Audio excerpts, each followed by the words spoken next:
हर पैगंबर जो खुदा के थे वो अल्लाह के करीब थे, तो उस अंदाज में अगर कोई कहता है कि अल्लाह के बेटे, हमें कोई एतराज़ नहीं। लेकिन अगर कोई ये कहता है कि अल्लाह के जने हुए बेटे, तो हमें एतराज़ है, क्योंकि अल्लाह सुब्हाना व तआला बेटा नहीं जनता। क्योंकि ये जो जनने की जो कुव्वत है, मसीह यसू के सिखाए गए अंदाज में आप सबको की सलामती चाहता हूँ। वीडियो को पूरा देखिएगा और अगर अच्छी लगे तो लाजम शेयर कर दीजिएगा, ताकि मुसलमान दोस्तों तक ये बात पहुँच जाए कि मसीही हजरात अब अपने ईमान का दिफा करने के लिए हमेशा बेदार है और वो जानते हैं कि किस तरह से जवाब देना है। यसुल मसीह खुदा का बेटा ये ऐसा मौजू है जिस पर जितनी मर्ज़ी तहरीरात लिखी जाएँ, जितनी मर्ज़ी डिबेट्स रखी जाएँ, जितने मर्ज़ी इस पर जो है वो वीडियोस बनाई जाएँ, लेकिन वो हमसे एग्री नहीं करेंगे। लेकिन मैं ये एग्री करवाने के लिए उनके साथ ये बात नहीं या वीडियो नहीं बना रहा, बल्कि मैं ये बताने के लिए वीडियो बना रहा हूँ कि मसीही हज़रात अपनी किताब का दिफा करने के लिए हमेशा बेदार हैं और किताब मुक़द्दस के मुताबिक अपने अक़ीदे को रखते हैं। ये कोई भी इंसानी अक़ीदा नहीं है, बल्कि ये इलाही अक़ीदा है जिसकी बुनियाद खुदा ने खुद रखी है। ये कोई भी इंसानी अक़ीदा नहीं है, ठीक है। अच्छा, डॉक्टर जाकिर नायक साहब की आपने ये वीडियो देखी, ये तकरीबन 12 मिनट की वीडियो है और 12 मिनट की वीडियो में इन्होंने जो मेन मुद्दा उठाया, जो इनका दावा है वो यही है, बिगोटन सन यानी कि जना हुआ बेटा, कि मसीही हज़रात यसू मसीह को जो है वो बिगोटन सन मानते हैं, जना हुआ बेटा मानते हैं कि अल्लाह ताला ने जो है वो अल्लाह ताला से आप जो है वो जने गए हैं।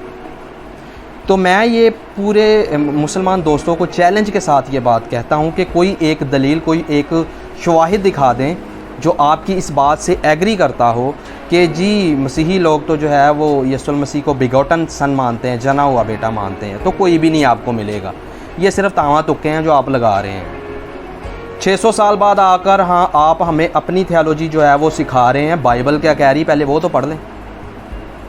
बाइबल में मुख्तलिफ़ तरह से यसुल मसीह को खुदा के बेटे कहा गया है। जैसे इसराइल को कहा गया तू मेरा पिलोठा है, तो क्या इसराइल नाउज़बिल्ला माज़बिल्ला आप भी जानते हैं वो किस लिए कहा गया? इसलिए कि वो खुदा की चुनी हुई कौम थी। खुदा के फ़र्जंद औरों को भी कहा गया, हमें भी कहा गया। हमें इस वजह से कहा गया फ़र्जंद कि हम ले पालक हैं, हम अडॉप्ट किए गए हैं। हम उस तरह से नहीं जिस तरह से यसू मसीह जो है वो खुदा का बेटा है। यसुल मसीह के लिए जो बेगोटन सन आप कह रहे हैं, बेगोटन का लफ्ज़ आया, वो यसुल मसीह की बेमिसाल अज़मत के लिए इस्तेमाल किया गया है कि यसुल मसीह बेमिसाल है, आप जैसा कोई भी नहीं, आप इकलौते थे। और किसी के लिए ऐसा लफ्ज़ नहीं इस्तेमाल किया गया। वो बिगोटन सन जने हुए के लिए नहीं इस्तेमाल किया गया, बल्कि इसलिए इस्तेमाल किया गया है कि आप इकलौते थे, बेमिसाल थे, बेअज़मत थे, आप जैसा कोई नहीं था। इस वजह से यसुल मसीह को जो है वो बिगोटन सन कहा गया था। इस्लामी इस्तिलाहात के मुताबिक भी जो है वो इब्नियत को कई तरह से पेश किया गया। जैसे अबू अल बशर आदम को कहा गया है, यानी कि आप पूरी दुनिया के बाप हैं। तो क्या आप पूरी दुनिया के बाप हैं? यानी कि ये रूहानी मायनियों में कहा गया है। तो हम भी यसुल मसीह को रूहानी मायनियों में खुदा ताला का बेटा कहते हैं। कोई भी मसीही आपको ऐसा नहीं मिलेगा जो यसुल मसीह को जना हुआ बेटा मानेगा। यहाँ तक कि जो आयत मुक़द्दसा आप पेश करते हैं सूरतुल इखलास की, यानी कि अल्लाह ताला बेनियाज़ है, ना आपने किसी को जना, ना आपसे कोई जना गया। तो इसका जब हम आपसे शान नज़ूल मानते हैं तो आप हमें शान नज़ूल नहीं बयान करते। ये मसीहियों के लिए आयत नहीं पेश की गई, और यही एक आयत है जो मुसलमान हजरात हमें हमारे अक़ीदे पर थोपने की कोशिश करते हैं कि जी देखें जी, ना तो आप जने गए, ना आपसे कोई जना गया, ना आपकी कोई बीवी है। तो हम आपकी इस आयत मुक़द्दसा से बिल्कुल मुतफ़िक़ है, 100% मुतफ़िक़ है, बल्कि ये बाइबल से मेल खा रही है, ये बाइबल की तस्दीक कर रही है। ये जो है आयत मुक़द्दसा अहले कफ़ार वालों के लिए थी। अहले कफ़ार वालों के लिए अल्लाह ताला ने फरमाया था नबी सल्लल्लाहु अलैहि वसल्लम के ज़रिया से कि जा उनको बता कि ना मैं किसी से जना गया हूँ, ना मेरी कोई बीवी है, ना मेरा कोई बेटा है। तो ये जो है वो वलद के तौर पर ये उनको बताया जा रहा था हुज़ूर सल्लल्लाहु अलैहि वसल्लम के ज़रिया से। तो हम यसुल मसीह को जो है वो वलद नहीं मानते, इब्न मानते हैं, इब्न मानते हैं। वलद की पैदाइश जो है वो हमसे मंसूब है, यानी कि मैं अपने माँ बाप से पैदा हुआ हूँ तो मैं वलद हूँ। मेरे लिए ये इस्तेमाल आएगा क्योंकि मैं अपने माँ बाप के मलाब से पैदा हुआ हूँ, तो मैं वलद हूँ। यसुल मसीह के लिए ऐसी इस्तिलाह नहीं इस्तेमाल की गई, ना बाइबल में ना कुरान में, ठीक है। इस बात को जहन में से निकाल दें कि यसुल मसीह के लिए ये इस्तिलाह इस्तेमाल की गई है। यसुल मसीह इब्न थे, आप इबन थे, वलद नहीं थे।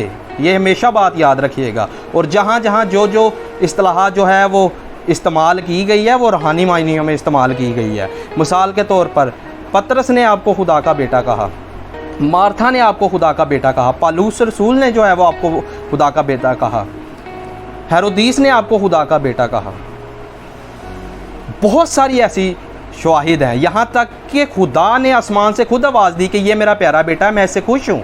यसुल मसीह ने भी अपनी इस बात की तस्दीक फरमाई कि हाँ मैं हूँ, मैं खुदा का बेटा हूँ, तू कहता है तो मैं हूँ।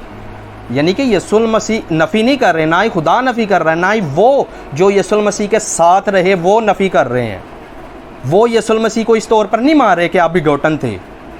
यानी कि जिस इस्तिलाह को आप अपने जहन में फ़िट किए हुए हैं कि वो जने हुए थे, वो मान रहे थे इसलिए कि आप बेमिसाल थे, बेअज़मत थे, लसानी थे, लफानी थे। वो इन मैनियों में यसुल मसीह को खुदा के बेटे कह रहे थे। और खुदा का बेटा होना ये खुदाई दावा है। इसलिए तो आप जो है वो आप हजरात हम पर जो है वो शिरक का फतवा लगा देते हैं कि नहीं ऐसा नहीं हो सकता। क्यों नहीं हो सकता भाई? जब ये बाइबल कह रही है हमारे लिए ये हुज्जत है। पानी का गिलास है, पानी के गिलास को आप ये साबित नहीं कर सकते कि इसमें ये पानी है या नहीं, क्योंकि उसमें है पानी। इसलिए बाइबल में लिखा हुआ है, हम भी साबित नहीं कर सकते यसुल मसीह को कि आप खुदा के बेटे हैं। बाइबल में लिखा हुआ है, हम इस पर अपनी जान निशावर करने के लिए तैयार है। ये इलाही अकीदा है, कोई इंसानी अकीदा नहीं है, हम लोगों ने नहीं गढ़ा हुआ। ठीक है, तो मेरी ये वीडियो अगर अच्छी लगी हो तो ये लाजम शेयर कर दीजिएगा ताकि हर मुसलमान ये जान सके कि हम इलाही अकीदा मानते हैं, कोई इंसानी अकीदा नहीं बना कर बैठे हुए। खुदावंद आप सबों को बहुत ज़्यादा बरकत दे। Thank you, God bless you.